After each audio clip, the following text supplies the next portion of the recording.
त्यासाठी 40 वर्षांपासूनचा जो प्रश्न आहे किंवा लढा आहे, तर हा लढा आज अंतिम टप्प्यामध्ये आहे. तर याबद्दल काय सांगाल?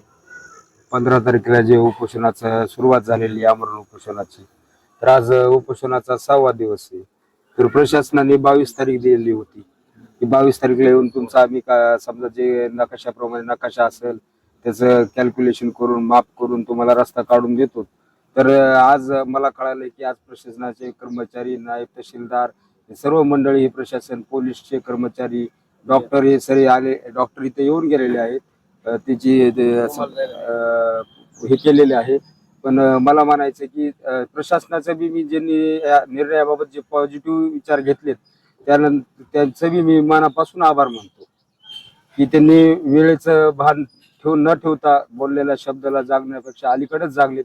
त्यांचं माझ्या मनातून एक शेतकरी म्हणून मी परत त्यांचं अभिनंदन करतो. या लढ्यामध्ये तुमचा पहिल्या दिवसापासून सहभाग आहे. तुमचाच म्हणण्यापेक्षा गावातील ज्या शेतकऱ्यांचा जाण्या-येण्याचा तो रस्ता नसतो त्यावेळेस पण 100% गावातील शेतकरी किंवा 100% जनतेचा या आमरण उपोषणाच्या या लढ्याला पाठिंबा आहे किंवा सहकार्य आहे. तर याबद्दल काय सांगाल? शेतकऱ्याची व्यथा शेतकरी ओळखते. प्रत्येकाला, प्रत्येक शेताला 1 एकर असेल, 10 एकर असेल, 25 एकर असेल, तर प्रत्येक शेतीला रस्ता असतो. या आता प्रत्येकाला अडचण कळते. आज ठीक आहे, दोन ऋतूत आपण हिवाळा असेल, उन्हाळा असेल, त्यावेळेस आपण कुठूनही जाऊ शकतो. पण ज्या वेळेस पाऊस पडतो या आणि पाऊस क्षमतेच्या पुढे जाते त्यावेळेस खरी कसरत शेतकऱ्याची असते. तिथे रोजंदार नेणारा, शेतीत काम करणारा, बैलगाडी नेणाऱ्या, म्हणजे अशा लोकांची, शेतकऱ्यालाच शेतकऱ्याची व्यथा शेतकरीच ओळखू जाते. त्याच्यामुळे मी गावातील सर्व शेतकरी बांधवाचे जे मी मनापासून त्यांचे धन्यवाद व्यक्त करतो, त्यांचे आभार मानतो की त्यांनी या लढ्याला हातबळ दिलं, पाठबळ दिलं. त्यामुळे मी परत त्यांचे आणखी मनापासून आभार मानतो. तुमच्या बोलण्यावरून असं लक्षात येतं का की तुम्ही सामाजिक किंवा राजकीय क्षेत्रामध्ये काम करत आहात? तर आपण कोणत्या संघटनेचं किंवा पक्षाचं काम करतात का? किंवा त्या पक्षाकडून, संघटनेकडून या उपोषणाला काही सहकार्य किंवा आवाज उठवण्यासाठी मदत झाली का?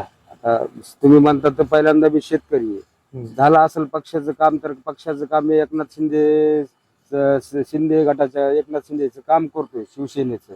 तर त्यामुळे मी त्यांचे बी आभार मानतो.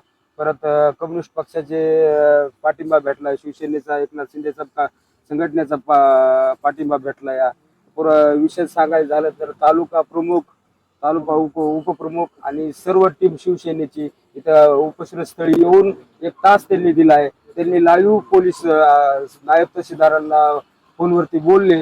त्यांचाही मोठा वाटा आहे. सर्व